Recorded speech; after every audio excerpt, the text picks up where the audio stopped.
Coming up next is Twitch, This Week in Computer Hardware, where Patrick and I talk about new AMD CPU designs, the death of ATI, and we take a load of your listener questions. Netcasts you love. From people you trust. This is Twit. Bandwidth for Twitch is provided by CacheFly at CACHEFLY.com. This is Twitch, This Week in Computer Hardware, episode 85, recorded September 2nd, 2010. The death of ATI.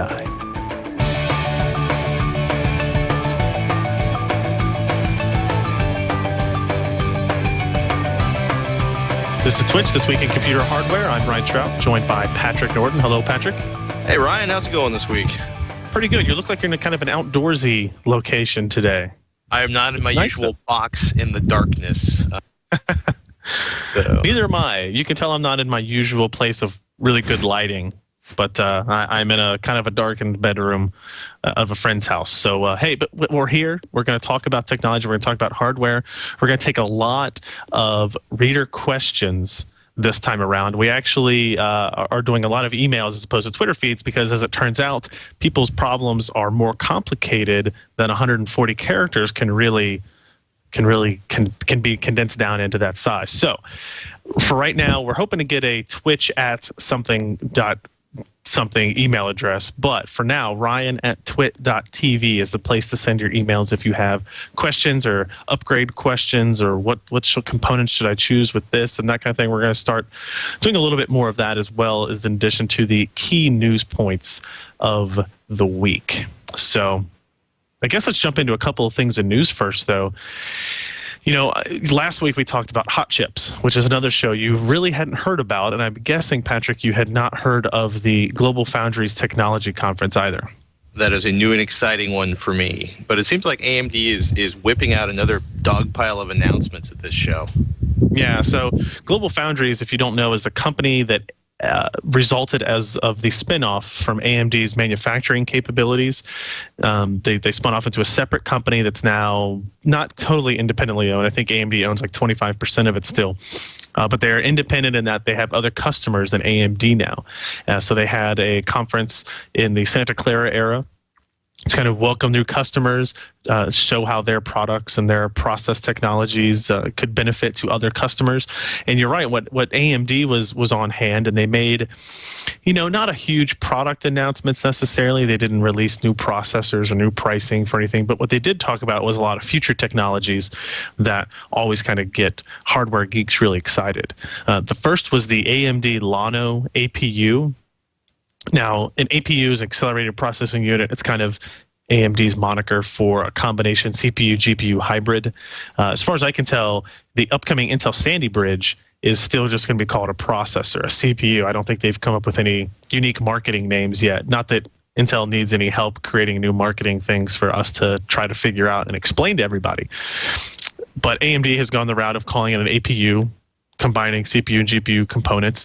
And we've talked about Ontario, which was a APU built for the mobile market, Atom-type targets or below. Llano is the kind of desktop equivalent of that. So this is the one that people might be buying and putting in their low-cost systems and their low-cost computers. Llano it combines the CPU architecture that we know today as Phenom 2, slightly modified cores of that with what we're guessing are going to be performance levels of, say, a Radeon 5500 graphics card, all on a single die, maybe 5400 graphics card, all on a single die, sold for a very low cost and out into the market. So it could be pretty compelling from that way. And a lot of people with this chip, with this and with Sandy Bridge, which is Intel's variant of combining integrated graphics with CPU cores on a single die, both of which will be out in 2011. It looks like Intel's parts are actually going to be out first. Many people are calling for the death of the sub $100 graphics card market because most of the time people who are buying sub $100 graphics cards don't really care about high-end gaming, high-performance gaming. Right. And when they figure out they can get a processor, a system that can do all that for a little bit less. And in this case, most people aren't going to care that it's a CPU GPU combo. It could be pretty interesting. I mean, does it disappoint you to hear that kind of the $99 graphics card, 99 and below, might be the $99 graphics card market isn't going to go away. They're just going to use 2-year-old leftovers. They're going to push the price down. You know what I mean? It's like today's $99 graphics card is awfully close to the $500 graphics card from 2 years ago. Right. And the truth is that the upgrade graphics card market is still so much smaller than the graphics card market with, you buy a Dell, you buy a Mac, you buy an HP, whatever it is. Most people, the number I saw years ago is 90% of the people who buy a machine never open up the case. They never do a memory upgrade. They never do a graphics card swap. So there's a relatively small group of people who buy a lot of hardware on retail. I'm not that, to be honest with you, I'll believe it's going away when I actually see it, ... Most of the low-end machines, when they're looking for super cheap motherboard CPU combinations, don't even have a PCI Express slot or, to go back, an AGP slot. So there wasn't any upgrade possibility without upgrading the motherboard anyway. Yeah, the reason I think it will happen is because there will be less people buying $100 graphics cards. So you'll see companies like ATI and NVIDIA maybe even stop worrying about targeting that market because there are more compelling, lower cost options in these combined products. But I'm still with you. I still think there's going to be a lot of hope for that kind of going. There'll always be stuff for sale for $99. It's just a matter of how big that market will be. That makes sense. Yeah. The other announcement. Oh, sorry. You can say. No, go ahead. Go ahead. The other announcement they showed was a little bit more compelling for the high-end market. This was the first kind of announcement and showing of what an Orochi die is. ROOCHI. Yeah, is how that's spelled, Orochi. And this is a bulldozer-based processor. And really all they did was show a picture of the die and say, hey, this is coming on a slide presentation. But it was, we'd been hearing about the bulldozer architecture. We talked about it a little bit last week. That's what they kind of unveiled at the Hot Chips conference. And now we're actually seeing is a product based on that part. It's a 4-module, 8-thread. But what does it do? Is it GPU, CPU, or is it one of those classic sort of whatever you want to feed to it?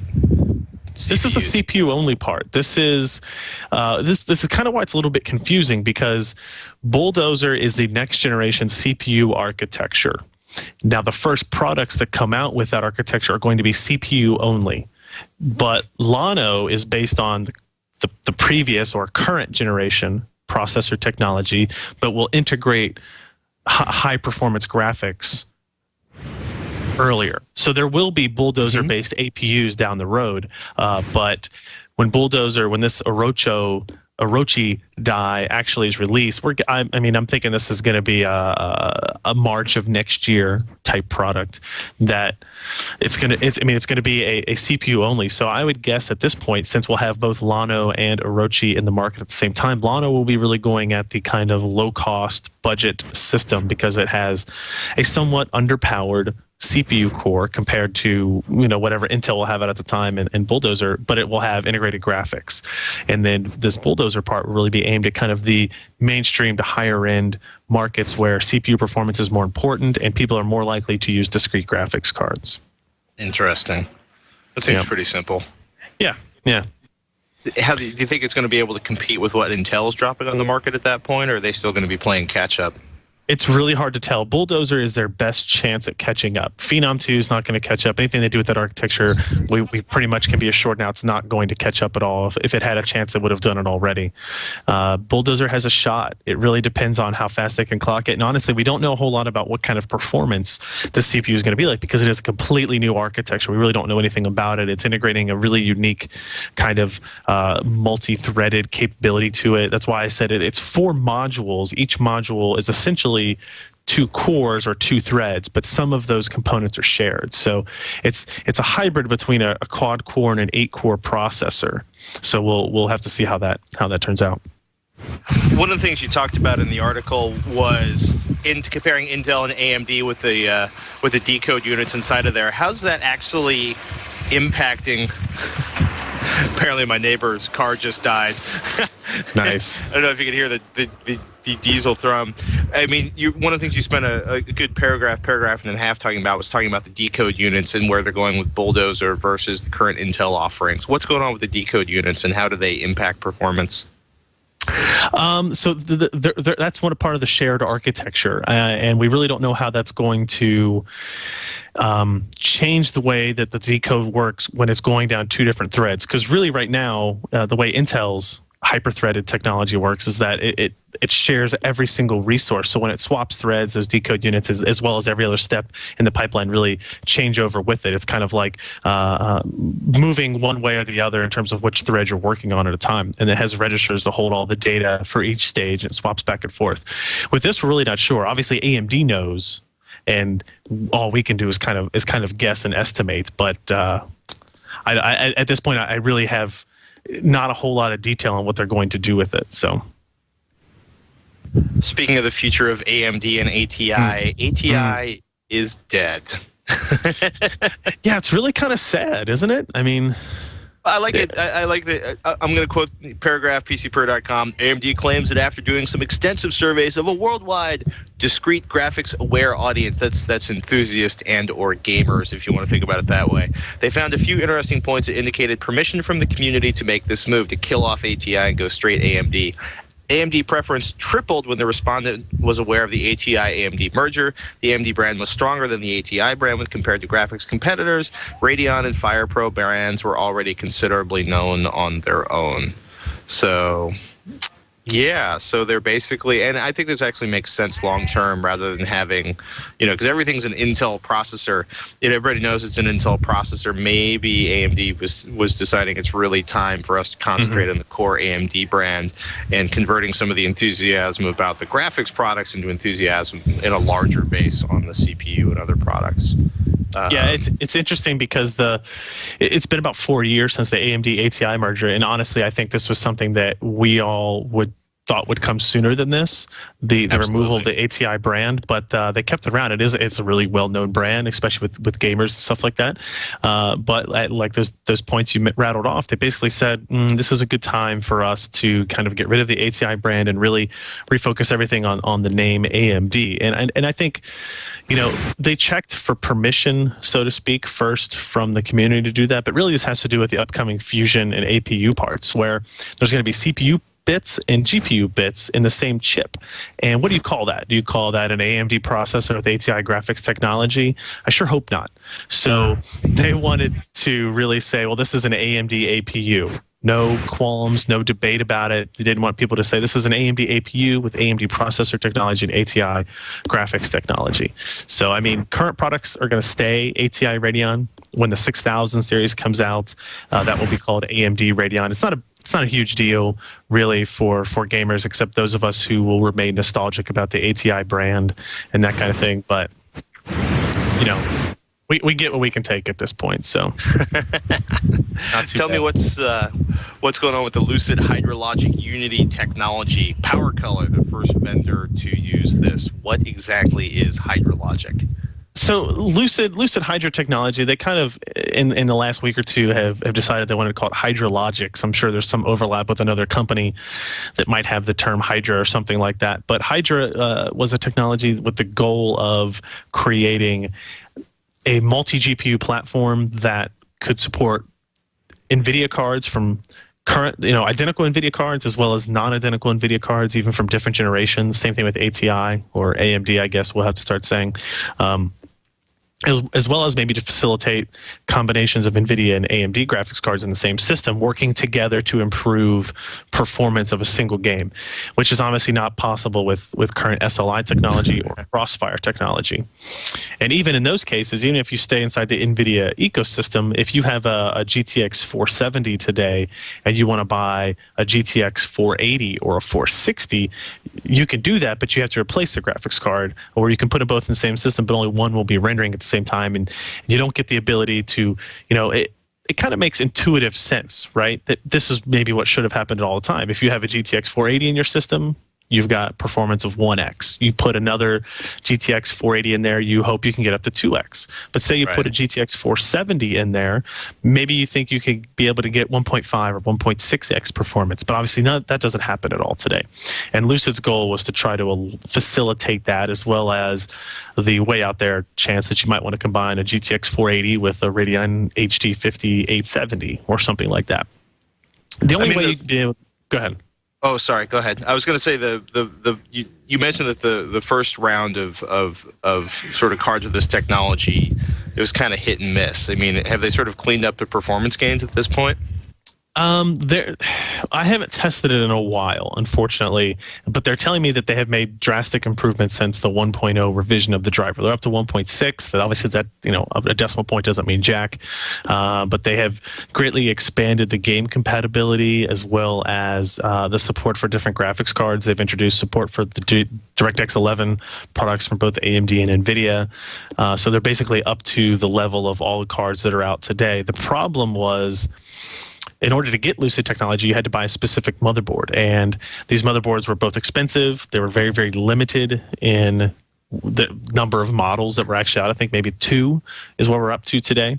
And the other problem was the first motherboard that came out with it was a very high-end board, $350. It supported the Lucid Hydra multi-GPU scaling, and it supported Crossfire, but it didn't support SLI. And that was kind of a downer for me, because the idea of Lucid is it's an added bonus. If it works, great. You get extra performance that you wouldn't have gotten otherwise. If not, you can always go back to standard SLI technology. But without SLI support, it couldn't do that. So what's interesting about this, what they're calling Unity technology, is it actually implements the Hydra technology onto the graphics card instead of onto a motherboard.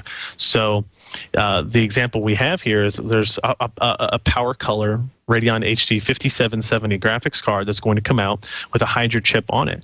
And if you have that card in your system, you can then install any other graphics card or any other 2 graphics cards into that computer. And as long as they're communicating on a PCI Express bus, they'll have access to that Lucid chip, and they will be able to scale.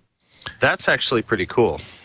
Yeah, it's not necessarily a much lower cost alternative, but it's just easier. You don't have to replace your motherboard. You don't have to worry about upgrading your whole system to this one particular platform because of it. You could buy it's still really limited because there's only one graphics card that's going to be out in the next few months that will support this. So you still have to have a 5770 in your system. But the idea is they're trying to sell this to card vendors as here's a $3 or $4 add-on, right? And it will work with any chip, AMD, NVIDIA, it doesn't matter if it's high performance, low performance, anything. And they say include this on your board because it's an added feature. It costs the user almost nothing, but they get an extra option down the road. So it's kind of like a value add. I mean, that's pretty cool. But $3 in parts cost, $4 in parts cost turns into what? $12 on the street? $9 on the street minimum? I'm thinking maybe 10 or 20 bucks difference. I mean, that's a, like that's a big chunk of cash when you're looking at anything under a $200. Well, even at a $200 graphics card, that's still almost 10% of the price at the high end of the number you were giving there. I mean, I like the idea. I like the idea of increasing the compatibility and performance for multiple cards, especially over time. Because if you got that 2-year-old graphics card, I don't know. It's one of those things where every time I think like I have a 2-year-old graphics card, I'm going to pair it up with a second graphics card. It almost always turns out that I can buy a new graphics card, replace the old graphics card, and get better than I would get out of cross-firing or SLIing a pair of cards. It's an enticing idea, though, to think that if you have a Radeon HD 5850 or 5870 today, or an NVIDIA 470 or 480 that doesn't have any of this technology on it, that in a couple of months, when they say the 6000 series is released, they release a 6870 that has Lucid technology on it, that you'll be able to plug in that card without thinking you're throwing away the investment of your previous card, that it can still sit in your system with your new high-end card, and maybe it only adds 25%, maybe it adds 40% to your performance or something like that, but you're still getting something out of it, as opposed to sitting it on your shelf and watching it gather dust, or trying to sell it on Craigslist for $40 or whatever you're going to be able to get for it, So I still think Lucid is the Hydra Tech is a really compelling option. They still have a lot of potential issues, driver issues, hardware issues, getting people to adopt it and accept it. Yeah, I was it's going one to say of those things that if it works great, it could be awesome for enthusiasts. I was going to say the potential driver issues sound like they could really, really create problems for this system in the long run. Yeah. So, email from Marty. You want to take a swing at this one? Yeah. So this one is pretty simple. He says, "What's your recommendation for an SSD in a Lenovo X300? It has a 60 gig, 1.8-inch drive. What can I replace it with?" This is the classic. I bought a netbook last year. The storage sucked. Help, because in this case it's the Lenovo X300, but a lot of first generation, even the second generation netbooks were using little tiny 1.8-inch hard drives. And if you're not looking in the right place, it can look like your upgrade options are incredibly limited for this, which they kind of are compared to 2.5-inch drives. Yeah, they still are. The good news is, surprisingly, actually, when I went out to hunt for this, I thought, man, there's going to be like 4 or 5 options out there. If you go to Newegg, there are 14 1.8-inch SSDs. Now, not all of them are good. I'll say that, and a lot of them are way overpriced for the performance you get. I mean, you can go all the way up to, if you want to spend $600, you can get a Crucial C300 SSD that's a 256 gig SSD for $600. So that's actually a good product. The C300 is high performance. Or buy a completely brand new netbook with a drive that probably is larger capacity, plus a faster GPU, plus probably a bigger. It would have a larger capacity, but wouldn't have a larger capacity SSD. I look at it as, if you get a high capacity SSD at this point, it's kind of like one of those things you take with you when you upgrade your notebook or laptop. And you can't always do, I mean, 2.5s are mostly standard, but you can get a 1.8 to 2.5 adapter, I think, for most models, or something like that. So, I mean, if that's the case, one of the options is, I assumed he kind of wanted to stay 60 gigs or more. I mean, you can get, Intel has 80 gig X18M SSDs for $214. That's you can not a bad deal. Yeah, you can go 64 gig Crucial C300 for $146. So there are some other options there that are more modest in price. OCZ has the Vertex 2 drives. That's the one I'm looking at. Is that one of the new SandForce drives? I think so. Yeah. So that's $410 for a 120 gig drive model.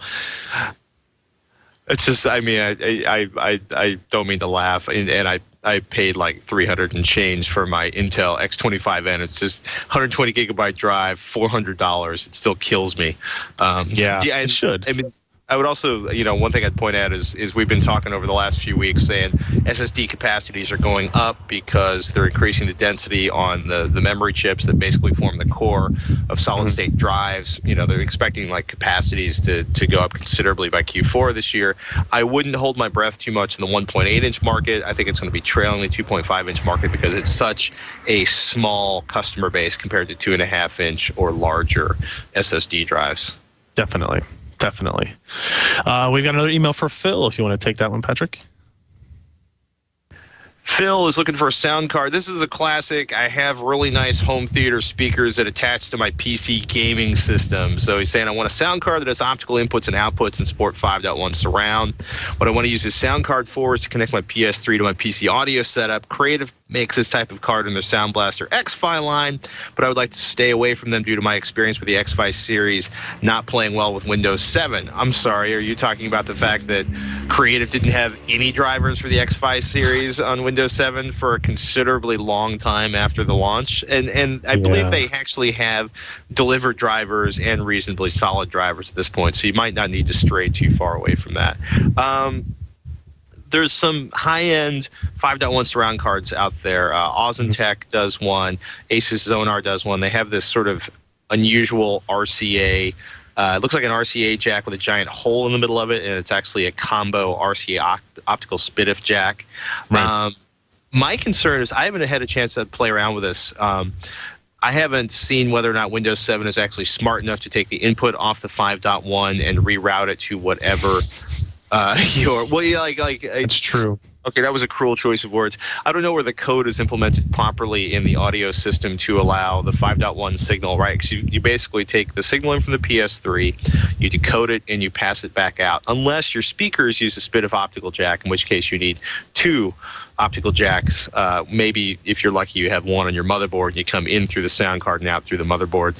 And it's tough because we're talking about like the Asus Sonar D2, great home theater PC board, especially if you're trying to go out to an existing receiver. But man, these cards are over half the price. I just bought a Denon AVR 591, which is a tick above Denon's entry level. Denon has like a cheaper amplifier, but the 591 is a 5.1 amplifier, receiver, FM, has some pretty sophisticated room tuning technology built into it. It ships with a microphone, so you basically put the microphone in up to 8 different locations throughout the room, and it optimizes the timing and the levels on all 5 channels so that you get like the perfect surround sound experience. And it kills me that you're going to be dropping like $180 for a graphics card when what you really need is ideally you would have a set of a receiver feeding your for your speakers, and the receiver, 70 watt per channel receiver, would be complete and total overkill for like 5 speakers around a gaming chair. But yeah, this is the problem. If you have HDMI on, if there's an HDMI port on, if you're using like instead of a PC monitor, an HDTV monitor, right? You go from the PS3 HDMI into the HDMI port on the monitor on the HDTV, and then you can send the audio out from the HDTV in most cases. But yeah, I think you're right with the. You were talking about the Ozentech. I can never remember. It's got like 42 initials in that name. Yeah, it's the problem with finding coax or digital input is kind of difficult. The Asus Sonar D2 does say it supports DTS Connect, DTS Interactive Encoder, and DTS Neo PC, which kind of indicates to me that it could do what he's asking. But it is kind of hit or miss. That's like one of those very specific use cases that I have never had to try before. So I've got it's kind of an expensive trial. Yeah, I actually have an Asus X-Fi card in the lab we did for home theater build up on AT Nation. I'll see if A, it hasn't left the lab as shiny products are so want to do, and B, see if I can actually get this configuration running, because there's a PS3 in the studio I can grab. But yeah, it's really tough. Part of the issue is, if we knew how your 5.1 speakers connected to your PC, that would also help answer this. But to go back also to something we said earlier, I wouldn't be nearly as afraid of Creative's X-Fi and Windows 7 as last year, because they did finally ship drives for that. Drivers, excuse me, not drives. Right. Mark, on episode 84, listener asked about desktop switchable graphics.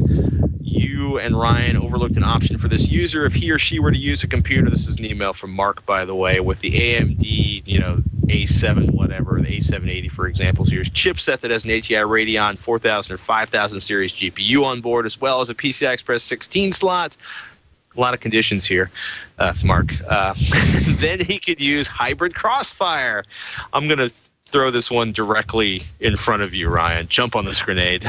So he basically says you can use that hybrid Crossfire allows you to use the integrated ATI Radeon graphics for light graphical tasks, then switch to the more powerful Radeon external graphics card when you want to do that, which is true. This feature is being deprecated, though. It's not really being well supported in future drivers. In fact, it wouldn't surprise me at all if like 10.8 just didn't have support for it anymore. It wasn't a very successful product launch. They didn't, both NVIDIA and ATI, or AMD now, tried this at one point, and it was just not very successful. And what's interesting is we actually got another email from another listener named Justin, who says, hey, I was just listening to your listener question about switching off his graphics card when his kids or whoever are just browsing the web, and I have a suggestion. He says he has a system with an old Athlon X2, 3 gigahertz, and the Asus motherboard with cool and quiet feature clocks it down to 900. He says his GTX 460 clocks down to as low as 50 megahertz when he's just browsing. These both respond with full speed performance pretty instantly when I start up a modern game. I think the power saving features are standard in NVIDIA cards since the 9000 series. This, combined with your other point, really makes the already minimal kilowatt hour savings even smaller. And I think that kind of goes back to what we were saying before. It's like you can probably try something like this, but if it's old and deprecated and you're really not saving that much money, how much time do you want to waste on that goal? I'm gonna say there's probably better ways. Eliminate, a cup of coffee every third week, and you're probably gonna save 3 or 4 times as much money. Probably a lot more than you know what I mean. Like a $2 cup of coffee. Even the crappy place near me charges $1.50 for a cup of coffee now, and 4 less cups of coffee a month is probably going to save you a lot more money than throttling down your low-end GPU on your desktop. Yep, man. Yep. Dave emails in. I recently upgraded my OS to Windows 7 64-bit from a 32-bit XP. I've got 3 SATA drives on my system, 2 DVD drives, and a Western Digital hard drive, 250 gigs. When I was using XP, all the drives were detected correctly, but they show up in Windows 7 as SCSI drives. Everything seems to be working great. I first noticed this when I tried to use a monitoring program to detect temperatures on my computer gear. The hard drive was detected as a non-smart SCSI drive, and then noticed my 2 SATA DVD drives are shown as SCSI DVD drives also. They show up correctly in the BIOS, but in Windows, they show proper model numbers and manufacturer, just labeled SCSI. So the question is, what, if anything, should I do to fix this? The hard drive is not being detected as being a smart drive. Does this hurt my performance? If it matters, the motherboard is an EVGA 680i board. Is this a BIOS issue?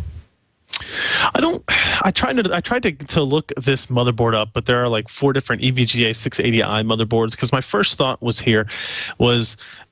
some of the older SATA controllers, storage controllers, even if they weren't SCSI, were just called SCSI by Windows, right? The drivers just kind of labeled them as SCSI because the driver at the time didn't really know what else to call it or what other classification it could go in under the Windows Device Manager and that kind of thing.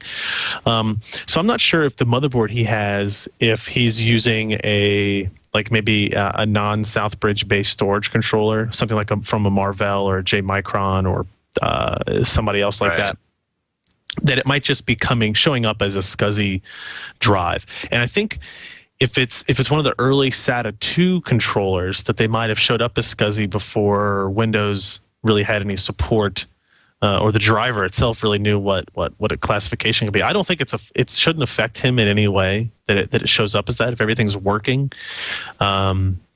And you don't have any of those little yellow exclamation points in your device manager, chances are your performance isn't being affected, and if it all works. It's one of those things where I'd kind of just not bother touching it for fear of it breaking down the road. If it works, don't fix it. If you're feeling kind of brave and crazy, I would start looking at making sure you have the latest BIOS updates for your motherboard in place, making sure you have the correct drivers for the chipset for the motherboard in place, because you can assume that all the correct drivers got installed when you did your Windows 7 64-bit upgrade, or you can actually double check, dig down in the manufacturer's website, make sure you do get the right model motherboard. But yeah, I'm with Ryan on this one, man. If it works, I might not fix it. We got an email from Mark who says, first of all, I've been a big fan of the show. I have somewhat of a good gaming PC with a Core 2 Duo 2.6, EVGA 275, graphics card, 2 gigs of memory, et cetera, et cetera. I mostly play Battlefield Bad Company 2 on this machine, and ever since day one, been having a white screen of death. It doesn't crash to desktop at all, it just gets a white screen. And the weird part is, he can still hear the game audio. All of his temps are steady, and the fans are at 100%. Doesn't have any programs running in the background. And apparently he did a search on how to fix the problem, didn't find anything, but and he also has the latest drivers as well. He said a lot of other people are reporting the same problem. So I included this email. I have no idea what the answer is. So we're throwing this out to the audience then. Yeah, because exactly. Part of it's part of it's and I'm going to catch some justifiable hell from people in the audience who maybe work on video games for a living, but in situations like this, I'm always tempted to say, have they ever issued a patch for the game? When was the last patch for the game issued? Has the company ever acknowledged the problem? Because the screen suddenly going white, that reeks of an application especially if the audio is still going. That reeks of sort of a driver application problem. Yeah. It's probably not the driver at this point, because the 3D drivers in your car are going to be pretty stable at this point, as long as you're not running some weird beta driver you found somewhere. So I'm going to say, email tech support at EA and make sure. Well, it's almost impossible to play a game these days without all the latest patches. But this reeks of a issue inside of the game. Or if you want to get really, if you want to have some really serious nerdly fun, like image your system onto a hard drive, do a clean install of your operating system, load all of the patch updates for the system and fresh drivers, and then just the video game, and see if you still get like the white screen of death. And then all of a sudden you know that maybe one of the other applications you have installed in your game or on your PC is interfering with the game functioning, which then gets into a whole it's their problem to fix. It's their problem to fix, and the two vendors will kind of stare at each other. Usually it's like Microsoft and somebody else, or it could be like iTunes and your video game or whatever. Best thing to do though is ask very nicely at EA to see if they have a fix or any ideas for this. Yeah, that would be my thing. It's either driver or software, and unfortunately neither of those things you can really fix if you already had the latest version. So sorry. If anybody in the audience knows this problem or has had it and then had a fix, please email us in, because we would love to share that information with not just this reader, but obviously the many people that are having that problem. Fun game, though. Yes, let's go a few Twitter questions here. We've got one from Eddie Bishop. Says, will SLI or Crossfire on the Intel 1156 boards affect USB 3.0 performance because of the limited PCI Express bandwidth? I have no idea. I'm actually really curious. I have a good idea. The answer is probably not, because if you have SLI or Crossfire, both of those will be going through the PCI Express on the North bridge of that's on the processor itself. The 1156 processors integrate PCI Express into the CPU. Chances are the USB 3 controller, as well as any SATA 6.0 gigabit per second controllers, are integrated through the South Bridge PCI Express bandwidth, which on the P55 chipset, I believe, is by 4 Gen 1, which is about 500 megabytes per second. So I think USB 3.0 is at about 600 megs per second as its theoretical maximum, but 500 megs a second is obviously more than enough, I think, to satisfy any of the accessories and devices that exist today and for the next year. So my guess is no, that won't be a problem. The only time I've seen this be a problem is if somebody's using a SATA 6G controller and a SATA 6G and a USB 3.0 controller on the same motherboard, and they're accessing them both heavily at the same time. Then you might have some PCI Express bandwidth issues, but otherwise it hasn't really been a problem with all the implementations we've seen. This is obviously something that's on the mind of the audience. Daniel E. West at Ryan Shrout: with an SLI board, if I add a USB 3 SATA 3 card in the PCI Express slot, will I lose performance running my GTX 280 at 8x speed? Wow, I didn't even realize I did that. Nice. It's on the mind of the people. So the answer is no. So there you go.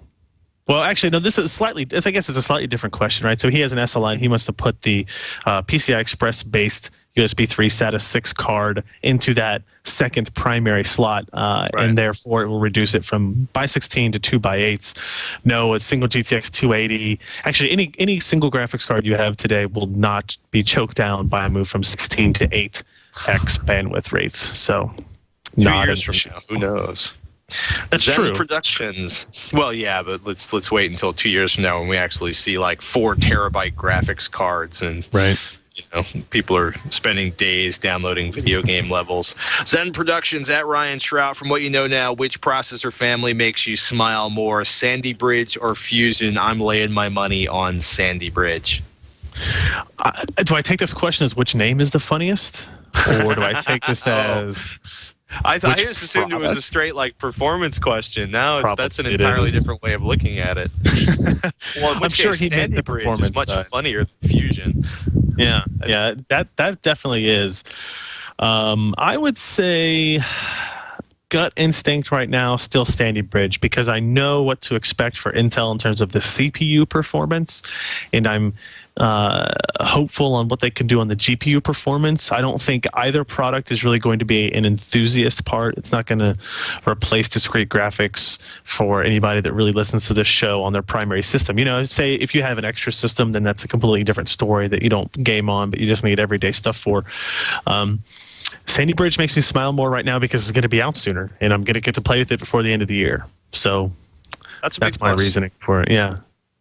All right, we got one more Twitter question as I move into the sunlight once again, this nasty natural lighting. Cornelius, 0_0 at Ryan Shrout. What's the biggest oh crap moment either one of you have had while overclocking? My biggest oh crap moment was not overclocking. It was simple benchmarking of a Cyrix CPU. It was one of the first 8 CPUs they taped of a new CPU they had running. And I don't know if Intel and AMD still do this, but the way Cyrix did their accounting was you took the entire development cost of the CPU, and then you basically divided that against the number of CPUs that had been made to get like sort of the estimated, you know, I'll call it the insurance cost of the CPU. So the rough value of this CPU, they probably taped out like 100, 200 of them at this point. But they were basically like, this is a $50,000 CPU. And this was very early in my benchmarking career, and I learned something that was later followed up by a terrible fire, a very small but still terrifying fire in the labs facility, is that when somebody ships you a complete machine, you open the box up and you make sure that all of the cards are still seated in their slots, all of the memory is still seated in their slots, and that the cooler has not come shifted at all on the CPU.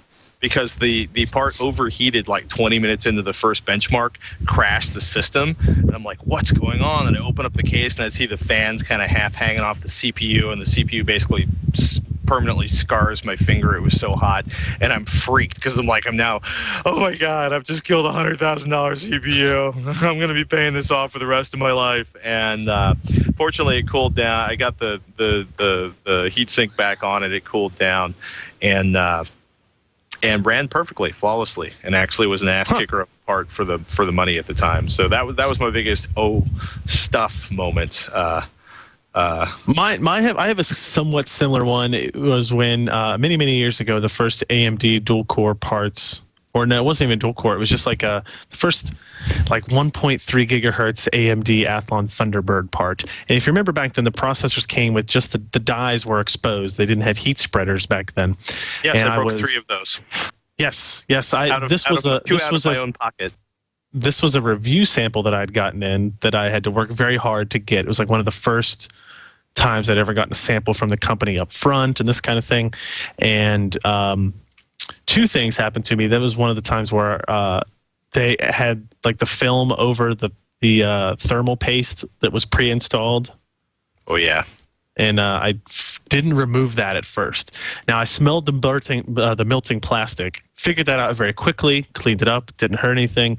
But apparently when I reinstalled it, I broke one of the corners of the said Thunderbird processor, thereby breaking it and killing. It was going to be a $900 or $1,000 processor when it was released anyway. Plus I had it 2 months early for testing and benchmarking, and it was one of my most awkward calls into any vendor, being like, I got some news, I don't know what to do about this. I think I was like 19 years old or something at the time. It was pretty nerve-wracking. Now if I break somebody's stuff, I just call them up and say, hey, I broke your crap, send me something new. Otherwise I can't do the article. It's a lot more casual now, but it's amazing the terror of the early days in this one. Do we have time for one more Twitter question? Yeah, sure. Jeff Gouger at Patrick Norton just bought AS Rock to use as a home theater PC with tuner. I am looking for a suggestion for software to run media. I use Windows 7. Is WMC best? I would start actually with Windows Media Center. Robert Hare, my co-host on HC Nation, is an even more rabid fan of Windows Media Center than I am. Does an awesome job. DVD playback. You're gonna have to buy some additional software for Blu-ray playback, but that integrates the Windows Media Center interface. I really like Windows Media Center. I think it's my personal favorite at this point. I agree with that. I mean, I don't have a whole lot of experience with things outside of it, but I've been pretty happy with their experience so far. So, And for anybody who hasn't known, ASRock is now claiming they're sort of the number one in front USB 3.0 ports on motherboards now, I think it is. So yes, I'm actually kind of into that. The idea, I want all my ports to be USB 3.0 now that I have discovered the glory that is USB 3.0. As ASRock does interesting things like that you would think little things that any motherboard manufacturer could do, they just kind of jump on them first, so not too bad. So I guess that's going to round up the show for this week. Again, we definitely like the emails, the feedbacks. If you've got more complicated questions that don't quite fit in that 140 character limit, this week we'll tell you once again, email ryan@twit.tv, and we will filter through your questions and possibly give you some answers. I can't guarantee everything we say will always be correct, but we give it our best shot, right? We'll do our best.